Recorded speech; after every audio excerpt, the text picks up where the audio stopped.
Aapki ಅದಾಲತ್ನಲ್ಲಿ film star Akshay Kumar ಮೇಲಿರುವ ಆರೋಪವೆಂದರೆ ಇವರ ಆಕ್ಟಿಂಗಿಗೆ ಇಂದಿಗೂ ಕೂಡ ರೆಕಗ್ನಿಷನ್ ಸಿಗುವುದಿಲ್ಲ ಎಂಬುದು. ಅಕ್ಷಯ್ ಅವರೇ, ಈ ಮಾತು ನಿಜನಾ? ನೀವು ಶುರು ಮಾಡಿದಾಗ ನಿಮ್ಮ ಕರಿಯರ್ನ ಒಂದ್ ಮಾತು ಕೇಳಿ ಬರ್ತಾ ಇತ್ತು, ಫಿಲ್ಮ್ ಸೆಟ್ನ ಫರ್ನಿಚರಲ್ಲಿ ಮತ್ತೆ ಅಕ್ಷಯ್ ಕುಮಾರ್ ಅವರಲ್ಲಿ ಯಾವುದೇ ವ್ಯತ್ಯಾಸ ಇರಲಿಲ್ಲ. ಹೌದು, ಖಂಡಿತ. ಇದು ಯಾರು ಹೇಳಿರ್ಲಿಲ್ಲ, ನಾನೇ ಹೇಳಿದ್ದೆ. ಮತ್ತೆ ವಿಪರ್ಯಾಸ ಏನು ಅಂದ್ರೆ, ನಾನು ಅನ್ಎಕ್ಸ್ಪೆಕ್ಟೆಡ್ ಆಗಿ ಫಿಲ್ಮ್ ಲೈನ್ಗೆ ಬಂದೆ. ಆಮೇಲೆ ನಾನು ಇದರಲ್ಲೇ ಮುಂದುವರೆದೆ.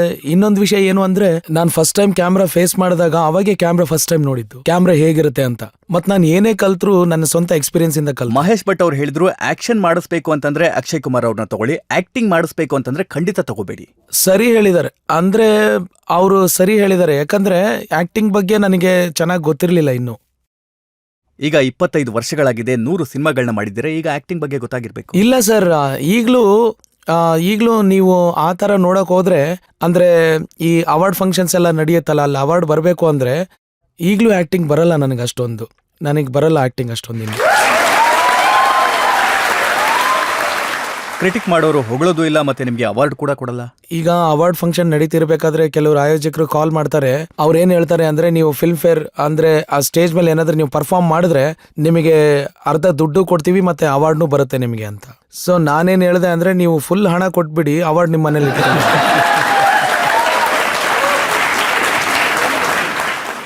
ನೋಡಿ, ಏರ್ ಲಿಫ್ಟ್ ಅಂತ ಸಿನಿಮಾಗೆ ನಿಮ್ಗೆ ಅವಾರ್ಡ್ ಸಿಗದೆ ಇದ್ದಾಗ ನಾನ್ ನೋಡಿದೆ ಸೋಷಿಯಲ್ ಮೀಡಿಯಾದಲ್ಲಿ ತುಂಬಾ ದೊಡ್ಡ ಕ್ಯಾಂಪೇನ್ ನಡೀತು. ನಿಮ್ಮ ಎಲ್ಲ ಫ್ಯಾನ್ಸ್ ಹೇಳ್ತಾ ಇದ್ರು ಈ ಅವಾರ್ಡ್ಸ್ ಗಳೆಲ್ಲ ವೇಸ್ಟ್ ಅಂತ. ಇಲ್ಲ ಸರ್, ನಾನು ಅವ್ರು ಯಾಕೆ ಹಾಗೆ ಹೇಳಿದ್ರು ಅಂತ ನಾನು ಹೇಳಕ್ ಆಗಲ್ಲ. ಬಟ್ ಇದೆಲ್ಲ ಅವರ ಪ್ರೀತಿ, ನನ್ ಮೇಲೆ ಪ್ರೀತಿ, ಅವ್ರ ದೊಡ್ಡ ಗುಣ ಅಷ್ಟೇ, ಬೇರೆ ಏನಿಲ್ಲ.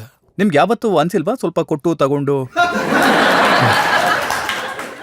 ಸರ್, ಕೊಟ್ಟು ತಗೊಂಡು ಏನಾದ್ರೂ ಕೆಲಸ ಮಾಡಬೇಕು ಅಂದ್ರೆ ಅದರಷ್ಟು ನಾಚಿಕೆಗೇಡು ಕೆಲಸ ಯಾವುದೂ ಇಲ್ಲ. ತುಂಬಾ ಸಲ ಈ ತರ ಅವಕಾಶ ಸಿಕ್ತು ಸರ್, ನಾನು ಮಾಡ್ಬೋದಾಗಿತ್ತು ಈ ತರ, ಬಟ್ ನಾನು ಮಾಡ್ಲಿಲ್ಲ. ಅಂದ್ರೆ ಯಾವತ್ತಾದ್ರೂ ಆಫರ್ ಬಂದಿತ್ತಾ ದುಡ್ಡು ಕೊಟ್ಟು ಅವಾರ್ಡ್? ನಾನು ಹೇಳಿದ್ನಲ್ಲ ನಿಮಗೆ, ಶೋನಲ್ಲಿ ಅರ್ಧ ದುಡ್ಡು ತಗೊಂಡು ನೀವು ಪರ್ಫಾರ್ಮ್ ಮಾಡಿದ್ರೆ ಒಂದು ಅವಾರ್ಡ್ ಬರುತ್ತೆ ನಿಮ್ಗೆ ಅಂತ. ಹಾಗಿದ್ರೆ ನೀವು ಪರ್ಫಾರ್ಮ್ ಮಾಡಿ ಅವಾರ್ಡ್ ತಗೊಳ್ಳಿ. ಏನು ಇದು ಜಡ್ಜ್ ಮೇಡಮ್, ಇವ್ರು ಏನ್ ಕಲಿಸ್ತಿದ್ದಾರೆ ನೋಡಿ ನನಗೆ.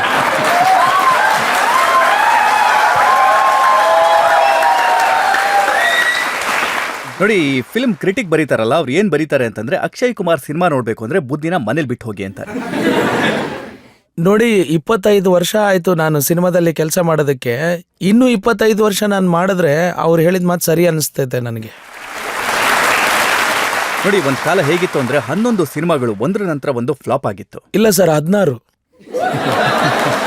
11 ಅಲ್ಲ, 16 ಫ್ಲಾಪ್ಗಳು. ನಾನು ಸ್ವಲ್ಪ ರಿಯಾಯಿತಿ ಕೊಡ್ತಾ ಇದ್ದೆ ನಿಮ್ಗೆ. ಅಯ್ಯೋ ಇಲ್ಲ, ರಿಯಾಯಿತಿ ಕೊಡಬೇಡಿ ಸರ್. ನೀವು ಮೊದಲನೇ ಪ್ರಶ್ನೆ ಕೇಳಿದಾಗೆ ತುಂಬಾ ರಿಯಾಯಿತಿ ಕೊಟ್ಬಿಟ್ಟಿದ್ದೀರಾ ನೀವು. ನನಗೆ ರಹಸ್ಯ ಏನು ಅಂತ ಹೇಳಿ. ನಿಮ್ಮ 16 ಸಿನಿಮಾಗಳು ಫ್ಲಾಪ್ ಆಯ್ತು, ಆದ್ರೂ ಅದಾದ್ಮೇಲೂ ಇವತ್ತಿಗೂ ಒಂದು ಅದ್ಭುತವಾದ ವಿಷಯ ಏನು ಅಂದ್ರೆ, ಸಿನಿಮಾ ಇಂಡಸ್ಟ್ರಿಯಲ್ಲಿ ಆಕ್ಟಿಂಗ್ ನಿಮಗೆ ಅಷ್ಟಕ್ಕಷ್ಟೇ ಬರ್ತಿದ್ರು ಪರವಾಗಿಲ್ಲ, ಆದ್ರೆ ಮನುಷ್ಯನಲ್ಲಿ ನಿಯತ್ತಿರ್ಬೇಕು. ಸರಿಯಾದ ಟೈಮಿಗೆ ಬಾ,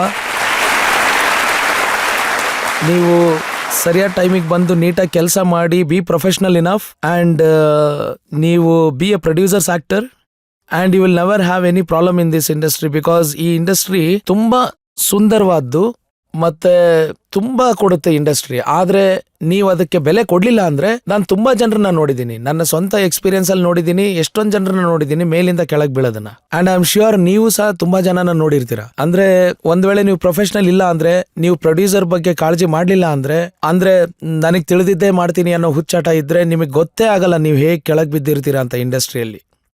ಹೇಗ್ ಕಂಟ್ರೋಲ್ ಮಾಡ್ತೀರಿ? ಏನ್ ಮಾಡ್ತೀರಿ? ಮನ್ಸಿಗೆ ಬಂದಿದ್ ಮಾಡೋದು ಅಂದ್ರೆ ಟೈಮಿಗೆ ಬರದೇ ಇರೋದು, ಸಿನಿಮಾನ ಸುಮ್ಮನೆ ಡಿಲೇ ಮಾಡೋದು, ರಿಲೀಸ್ ತಮ್ಮ ಇಷ್ಟ ಬಂದಿದ್ದ ಡೇಟಿಗೆ ಡಿಸೈಡ್ ಮಾಡೋದು, ಎಲ್ಲ ನಮಗೆ ಗೊತ್ತು ಅಂತ ಅನ್ಕೊಳ್ಳೋದು, ಡೈರೆಕ್ಷನ್ ಡಿಪಾರ್ಟ್ಮೆಂಟ್ನಲ್ಲೂ ಇನ್ವಾಲ್ವ್ ಆಗಿ ಈ ಥರ ಮಾಡು ಆ ಥರ ಮಾಡು ಅಂತ ಹೇಳೋದು, ಈ ಥರ ತುಂಬ ಆ್ಯಟಿಟ್ಯೂಡ್ಸ್. ನೋಡಿ, ಒಂದು ಸಿನಿಮಾ ಹಿಟ್ ಆಗೋದು, ಒಂದು ಸಿನಿಮಾ ಹಿಟ್ ಆಗಬೇಕು ಅಂದರೆ ಅದಕ್ಕೆ ಒಂದು ದೊಡ್ಡ ವಿಷಯ ಅಂದರೆ ಕರೆಕ್ಟ್ ಟೈಮಿಗೆ ರಿಲೀಸ್ ಆಗೋದು. ಅಂದರೆ ಅದು ಹಾಕಿದ ದುಡ್ಡಿನ ಇಂಟ್ರೆಸ್ಟ್ ಲೆವೆಲ್ 0 ಇದ್ದಾಗ, ಅಂದ್ರೆ ಸಿನಿಮಾಗೆ ದುಡ್ಡು ಹಾಕಿರ್ತಾರಲ್ಲ ಪ್ರೊಡ್ಯೂಸರ್, ಅವ್ರದ್ದು ಹೇಳ್ತಿದ್ದೀನಿ. ಅಂದ್ರೆ ಸಿನಿಮಾ 2 ಅಥವಾ 2.5 ತಿಂಗಳಲ್ಲಿ ಆಗ್ಬಿಡ್ಬೇಕು. That is the most important thing in film making. ಕೆಲವು ಸಿನಿಮಾಗಳಿದೆ 1.5 ವರ್ಷ 2 ವರ್ಷ ಮಾಡ್ತಾನೆ ಇರ್ತಾರೆ. ನೋಡಿ, ನೀವ್ ಹೇಳಿದ್ರಿ ಒಳ್ಳೆ ಫಿಲ್ಮ್ ಇಂಡಸ್ಟ್ರಿ ಅಂತ, ಆದ್ರೆ ನೀವಿಲ್ಲಿ ಹೀರೋ ಆಗೋದಿಕ್ ಬಂದ್ರಿ, ನಿಮ್ಮನ್ನ ಕಮಿಡಿಯನ್ ಮಾಡ್ಬಿಟ್ರು. ಇಲ್ಲ, ಕಾಮಿಡಿಯನ್ ಯಾರು ಮಾಡಲಿಲ್ಲ ನನ್ನ, ಕಾಮಿಡಿ ನಾನು ಮಾಡಿದೆ. ಯಾರು ಯಾರನ್ನ ಕಾಮಿಡಿಯನ್ ಮಾಡಲ್ಲ ಇಲ್ಲಿ. ಅದಾದ್ಮೇಲೆ ನಾನು ಎಷ್ಟೊಂದು ರೊಮ್ಯಾಂಟಿಕ್ ಮೂವೀಸು ಮಾಡಿದೆ, ಅದಾದ್ಮೇಲೆ ನೆಗೆಟಿವ್ ರೋಲ್ಸು ಮಾಡಿದೆ, ಎಲ್ಲ ಥರ ರೋಲ್ಸ್ ಮಾಡಿದ್ದೀನಿ ಹಿಂದಿಯಲ್ಲಿ ನಾನು. ಹಾಗಿದ್ರೆ ತುಂಬಾ ಕಷ್ಟ ಇರೋದು ಯಾವ್ದ್ರಲ್ಲಿ? ಕಾಮಿಡಿಯಲ್ಲಿ ಜನರನ್ನ ನಗ್ಸೋದು ಸುಲಭ ಅಲ್ಲ, ತುಂಬ ಕಷ್ಟದ ಕೆಲಸ ಅದು. ಯಾಕಂದ್ರೆ ಅಳಬೇಕು ಅಂದ್ರೆ ಕಣ್ಣಲ್ಲಿ 2 ಬೆರಳು ತೊಗೊಂಡು ಚುಚ್ಕೊಳ್ಳಿ, ಅಳು ಬಂದ್ಬಿಡುತ್ತೆ, ಅವರು ಅಳ್ತಾರಂಗೆ ಮಾಡ್ಕೊಂಡ್ರೆ. ಸೊ ಆಡಿಯನ್ಸ್ನ ಅಳಿಸೋದು ತುಂಬ ಸುಲಭದ ಕೆಲಸ.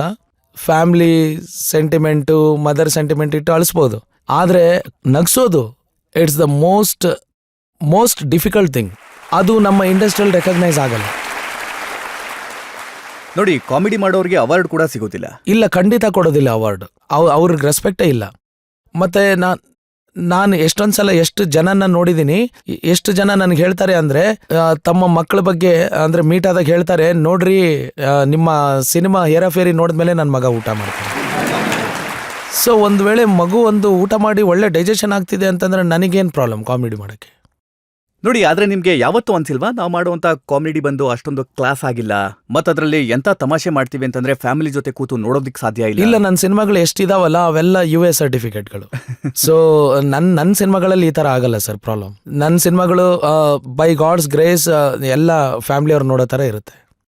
ನಿಮ್ಗೆ ಈಗಲೂ ಕೂಡ ಭಯ ಆಗತ್ತಾ? ಅದು ಸಿನಿಮಾ ಆಗಿದೆ, ಮತ್ತೆ ನಾನ್ ಕೇಳ್ಪಟ್ಟೆ ಏರ್ ಲಿಫ್ಟ್ ಆದಾಗ ಹೌದು. ನೀವು ತುಂಬಾನೇ ಹೆದರ್ಕೊಂಡಿದ್ರಂತೆ ಈ ಸಿನಿಮಾ ಓಡುತ್ತೋ ಇಲ್ವೋ ಅಂತ. ಖಂಡಿತ ಹೆದರಿಕೆ ಇರಲಿಲ್ಲ. ನಾನು ಇನ್ನೂ ಗರ್ವದಿಂದ ಹೇಳ್ತಾ ಇದ್ದೆ ಇದು ನನ್ನ ಸಿನಿಮಾ ಅಂತ. ಯಾಕಂದ್ರೆ ಅದು ಎಂಥ ಸಿನಿಮಾ ಅಂದ್ರೆ, ಎಂಥ ವಿಷಯನ ಜನರ ಮುಂದೆ ತಂದಿಟ್ಟಿತ್ತು ಅಂದ್ರೆ ಅದು ನಿಜ ಘಟನೆ. ಅದು 1,70,000 ಜನರನ್ನ ನಮ್ಮ ಇಂಡಿಯನ್ ಪೈಲಟ್ಸು, ಏರ್ ಇಂಡಿಯಾ, ಏರ್ ಫೋರ್ಸ್ನವರೆಲ್ಲ ಹೋಗಿ ಕರ್ಕೊಂಡು ಬಂದಿದ್ರು. ನನಗಿನ್ನೂ ಗರ್ವ ಆಗುತ್ತೆ ಅದ್ರ ಮೇಲೆ, ಹೆದರಿಕೆ ಯಾಕಾಗುತ್ತೆ ನನಗೆ? ಇಲ್ಲ, ಓಡುತ್ತೆ ಅಥವಾ ಓಡೋದಿಲ್ಲ? ಓಡುತ್ತೆ, ಓಡೋದಿಲ್ಲ ಇಲ್ಲ, ಅದ್ರ ಬಗ್ಗೆನೂ ಏನು ಭಯ ಇರಲಿಲ್ಲ ನನಗೆ, ಯಾವ ಭಯನೂ ಇರಲಿಲ್ಲ. ಆದರೆ ಇದು ಎಷ್ಟು ಖುಷಿ ಆಗ್ತಿತ್ತು ಅಂದ್ರೆ ನನಗೆ, very prestigious film for me in my career. So ಓಡುತ್ತೆ ಓಡಲ್ಲ ಅದು ಯೋಚಿಸಿಲ್ಲ ನಾನು. ಮತ್ತೆ ರುಸ್ತುಂ ಕೂಡ ಆ ಪ್ರಕಾರವಾಗಿ ತುಂಬಾ ದೊಡ್ಡ ಸಿನಿಮಾ. ರುಸ್ತಮ್ ಕೂಡ ಹೌದು. It was A great movie based on aspects of life and ಖುಷಿ ಇದೆ ನನಗೆ. ಪ್ರೇಕ್ಷಕರಂತೂ ರಿವಾರ್ಡ್ ಕೊಟ್ಟಿದ್ದಾರೆ, 2 ಸಿನಿಮಾಗಳನ್ನ ನೋಡಿದ್ದಾರೆ.